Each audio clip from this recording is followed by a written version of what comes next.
वालेकुम सलाम जी ऐसे में ये बताइए कि इस वक्त जो मार्केट की सूरत हाल नजर आ रही है, मिक्स ट्रेंड प्रिवेल करता हुआ नजर आ रहा है, आपको क्या लगता है कि क्या रीजंस हैं और मार्केट की डायरेक्शन आप कहाँ देख रहे हैं? काफी वे कर रहे हैं मार्केट को, स्पेशली जो सिंध असेंबली में जो ऐसी ऑर्डरलेसनेस हमने देखी येस्टरडे एंड उस वजह से जो पॉलिटिकल रैमिफिकेशंस हो सकते हैं उसका कुछ इम्पैक्ट आ रहा है मार्केट में। एट द सेम टाइम कुछ मीडिया रिपोर्ट्स भी ये हैं कि जो गवर्नमेंट है वो कंसिडर कर रही है कि कैपिटल गेन्स टैक्स एग्जेम्पशन दी जाए या नहीं दी जाए। So both of these factors I think are weighing on the market, लेकिन on the whole I think market from a long term perspective still looks quite attractive. इस वक्त sector wise देखें तो सीमेंट सेक्टर में हमने positive activity देख रहे हैं पिछले कई दिनों से, जैसे कि आज भी मेंशन किया जा रहा है न्यूज़पेपर्स में कि इंडिया जो है मजीद इंपोर्ट करेगा पाकिस्तान से सीमेंट, जो कि पॉजिटिव साइन है सीमेंट सेक्टर के लिए। तो आप जैसे कि लकी सीमेंट मेरी मेजर बेनिफिशियरी है, और वैसे चलें ओवरऑल अगर बात की जाए तो आप क्या देख रहे हैं सीमेंट सेक्टर के फंडामेंटल पॉइंट ऑफ व्यू?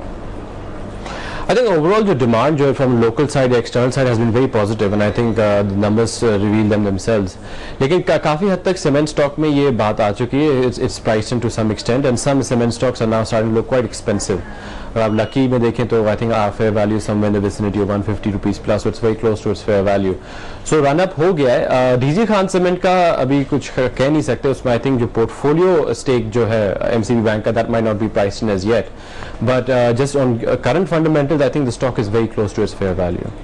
अच्छा, एक बात मैं यहाँ पे पूछना चाहूंगी बिसाइड्स सीमेंट सेक्टर, कल जैसे कि CFSMK2 की इम्प्लीमेंटेशन हुई है स्टॉक मार्केट में, अब आप किस तरह से इसकी इम्प्लीमेंटेशन को देख रहे हैं? जो स्क्रिप्ट्स CFSMK2 में इंक्लूडेड हैं, बहुत कम स्क्रिप्ट्स हैं, उनकी लिक्विडिटी में यानी कि उनकी जो परफॉर्मेंस है मार्केट में वो किस हद तक इम्प्रूव हो सकती है? और ऑब्वियसली आप किसी स्क्रिप्ट को अगर लिक्विडिटी ऑप्शन देंगे तो स्क्रिप्ट के टर्नओवर फर्स्ट ऑफ ऑल उस पर ज़्यादा इम्पैक्ट आएगा, देन स्क्रिप्ट्स में आप रिटेल इन्वॉल्वमेंट भी ज़्यादा बढ़ते हुए देख सकते हैं। पर ऑन द होल अभी के लिए CFSMK2 running alongside CFS probably means कि liquidity available to the market is much greater than it probably was in the past. And once CFSMK2 comes in, the number of scripts available on that system will also increase. And since it is not capped where CFS was capped, we might continue to see considerable amount of liquidity come into the market. Oil sector के बारे में क्या point of view? International oil prices दोबारा से recover होना शुरू हुई हैं, लेकिन इस वक्त जो बेशतर ब्रोकरेज हाउसेज है उनकी फोरकास्ट है कि in future international oil prices जो है उनमें कमी आएगी, यानी फॉल होंगी। आपकी क्या फोरकास्ट है और आप क्या समझते हैं कि गोइंग फॉरवर्ड क्या असर पड़ सकता है लोकल ऑयल स्टॉक्स पे? देखिए काफ़ी हमें बैलेंस करना पड़ेगा व्यू। ऑयल जहाँ rise in oil is very good for ENP scripts and OMC scripts. At the same time, rise in oil is also having a very damaging impact on local inflation, on the current account and on the fiscal deficit as well. So we really have to see which factor outweighs the other. I think oil itself is at a very critical juncture.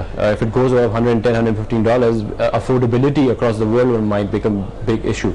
Because abhi tak affordability has not been an issue because your regional economies have been subsidizing oil demand. But उनकी भी fiscal books काफी stretch हैं, they'll be passing on the oil prices to the consumers, and from there on we might see a slowdown in demand. So on the whole, we do expect oil prices to stabilize at much lower levels. I think 109, 115 is not sustainable, especially the US is slowing down and probably headed towards recession. So going forward, I think it really comes down to the fact that how market weighs these two factors against each other. आखिरी सवाल आपसे पूछना चाहूंगी, ऐसे going forward market कैसी नजर आ रही है आपको? जैसे कि अभी जून में बजट अनाउंस होने वाला है, उसके बारे में भी कुछ एक्सपेक्टेशन, जैसे कि अखबारात में भी कैपिटल गेन टैक्स के हवाले से खबरें आई हैं, उसका भी कहा जा रहा है कि मार्केट में इम्पैक्ट है, तो इस तरह से आप देखते हैं कि हाँ जी I think political situation will remain the highest priority. Stabilize हो गई काफ़ी हद तक situation, लेकिन जो deal sharing की जो final points, especially in the Sindh government, जब तक वो clear नहीं होते, and once all parties agree to it, I think उस वक्त तक market might remain range bound. Beyond that, economic challenges remain, and so far this new government ने बातें की हैं, अभी तक कोई delivery नहीं की है. So going forward, once there is some delivery on that front, we might start to see the market re-rate again. But for now, I think the market is right now focusing on the political issue. बहुत शुक्रिया। Ehsan Javed Chishti, head of international sales हमारे साथ मौजूद थे from BMA।